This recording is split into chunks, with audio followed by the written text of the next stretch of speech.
Assalamualaikum warahmatullahi wabarakatuh. Saya Surtini, NIM 130 118 akan menjelaskan mengenai perkembangan ilmu. Nah, baik, yang pertama adalah pengertian perkembangan ilmu. Jadi ilmu pengetahuan itu berasal dari proses berpikir manusia secara ilmiah, menggunakan metode-metode dan tersusun secara sistematis. Nah, pengetahuan tersebut akan selalu terus berkembang berdasarkan pola pikir manusia yang berbeda-beda dari tiap periodenya. Jadi pada dasarnya ilmu pengetahuan itu selalu berkembang berdasarkan pola pikir manusia dan rasa ingin tahu yang berada di manusia untuk mengatasi suatu permasalahan yang terjadi. Kemudian selanjutnya ada periode perkembangan. Jadi periode itu merupakan tahapan atau babak lah pembagian perkembangan zaman berdasarkan kurun waktunya yang dikaitkan dengan zaman sebelumnya gitu. Jadi ada kaitannya dengan pengetahuan sebelumnya. Nah, periode ini dibagi menjadi 6, yaitu zaman pra-Yunani kuno, kemudian zaman Yunani, zaman pertengahan, zaman Renaissance, dan zaman modern, kemudian yang terakhir adalah zaman kontemporer. Nah, yang pertama zaman pra-Yunani kuno. Nah, zaman pra-Yunani kuno ini merupakan zaman perkembangan manusia purba, ditandai dengan masih adanya dasar pemikiran manusia. Jadi pemikirannya tuh masih bersifat dasar mengenai hal-hal yang terjadi dengan hanya menerima fakta dan dihubungkan dengan mite-mite yang berlaku. Jadi misalnya pada zaman purba ini pemikiran manusia itu ya sesuai dengan fakta yang berlaku atau kebenaran yang terjadi dan dihubungkan dengan mite-mite. Misalnya nih, ketika ada hujan itu terjadi karena aktivitas kedewaan, jadi dihubungkan dengan mitos gitu, bahwasanya si dewa ini sedang menangis. Kemudian kalau misalnya ada kegempaan itu dihubungkan dengan aktivitas kedewaan, misalnya si dewa ini sedang berpindah tempat atau apapun. Jadi pemikirannya itu masih dasar dan dihubungkan dengan mitos-mitos yang berlaku di suatu kelompok. Kemudian zaman Yunani. Nah, zaman Yunani ini merupakan zaman awal dilahirkannya filsafat, ditandai dengan pemikirannya yang rasional. Jadi tidak selalu diterima gitu, fakta yang terjadi tidak diterima secara langsung, melainkan harus dibuktikan tersebut kebenarannya melalui metode ilmiah gitu. Jadi harus diteliti terlebih dahulu. Nah, di zaman Yunani ini terdapat tokoh-tokoh yang terlahir atau ilmuwan yang terlahir yang menjadi dasar untuk pengetahuan selanjutnya atau filsafat dasarnya. Nah, contoh yang terkenal itu adalah Thales, yaitu pemikirannya terhadap dasar isi alam ya, bahwasannya isi alam ini terdiri dari air gitu dasarnya.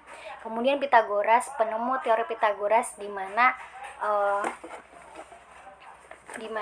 hipotenusa, yaitu sisi miring, itu adalah akar kuadrat dari sisi-sisi di sebelahnya gitu, atau C kuadrat sama dengan A kuadrat ditambah B kuadrat. Kemudian Socrates ini pemikiran mengenai filsafat moral, yaitu mengenai filsafat moral atau etika. Plato mengenai pemikiran mengenai idea, bahwasannya hal-hal yang ada di dunia ini merupakan cerminan dari apa yang ada di pemikiran kita gitu tuh. Jadi hanya bersifat fana. Jadi apa yang kita lihat yaitu yang terekam di pemikiran kita atau di idea kita. Kemudian Aristoteles, pemikiran deduktif, yaitu pengambilan keputusan dari yang sifatnya khusus ke umum. Nah, gitu. Kemudian zaman pertengahan. Nah, zaman pertengahan yang namanya zaman pertengahan itu ya Middle Age, ditandai dengan munculnya teolog. Nah, teolog sendiri merupakan tokoh-tokoh yang mempelajari tentang keagamaan gitu. Jadi tokoh agama seperti pendeta. Nah, pada zaman pertengahan ini kefilsafatan itu tuh dibatasi. Kenapa? Karena ada hal yang tidak sesuai dengan pemikiran para teolog, sehingga pada masa ini pemikiran itu sangat dibatasi. Kemudian pada pertengahan ini juga dibagi periodenya, ada periode patristik dan skolastik, di mana periode patristik ini muncullah istilah pendeta-pendeta atau pemuka agama untuk awal permulaan agama Kristen. Kemudian skolastik ini adalah metode memperoleh ilmu pengetahuan dengan cara penalaran dengan pertukaran argumen gitu ya, seperti adanya sintetis, antitesis, dan sintesis.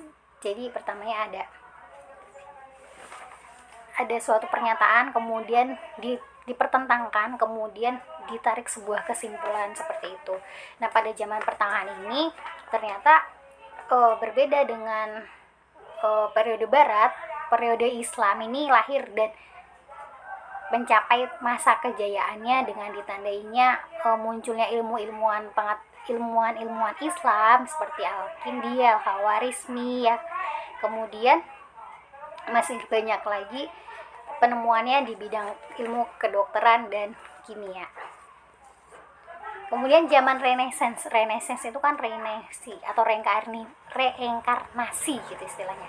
Jadi reinkarnasi itu kan dibangkitkan kembali ya. Jadi pada zaman ini merupakan zaman dibangkitkannya kembali atau bangkitnya kembali suatu pemikiran yang tadinya dibatasi nih, sekarang udah mulai bangkit lagi. Jadi suatu awal ditandai dengan kebebasan untuk berpikir, kebebasan dari norma-norma agama. Nah, pada zaman ini nih ditandai dengan pemikiran yang bersifat humanis, individualis, sekularisme, dan empiris serta rasionalis.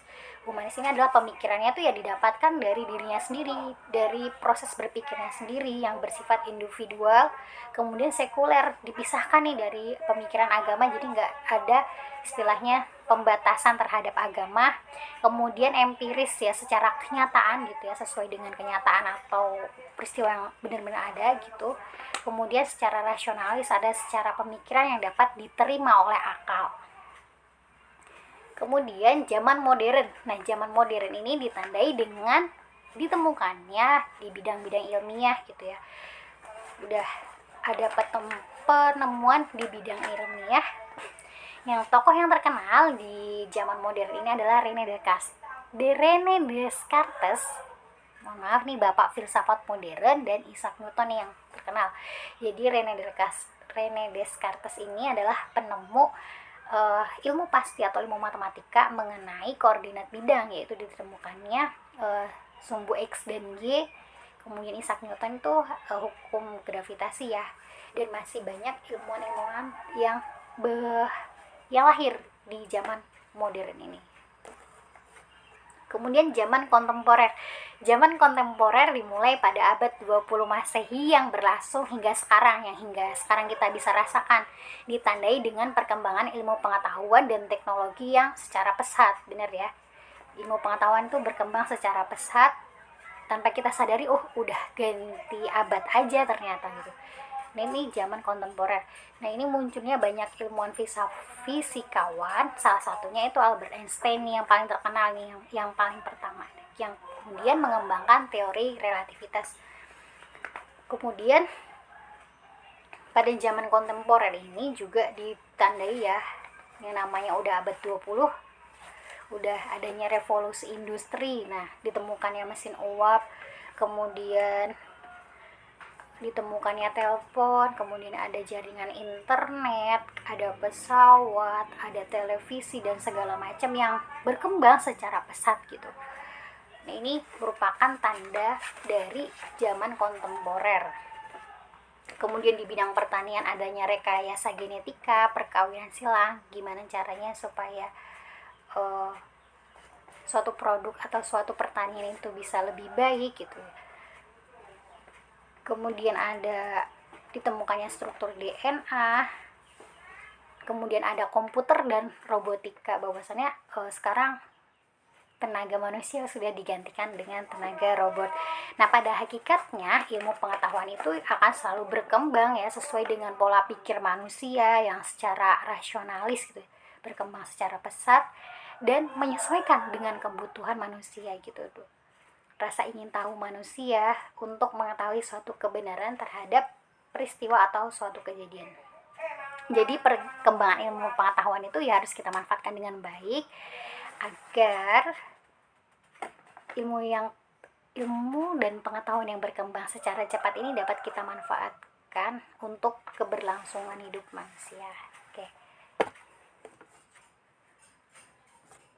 Terima kasih. Demikian presentasi atau penjelasan dari saya. Saya akhiri. Wassalamualaikum warahmatullahi wabarakatuh.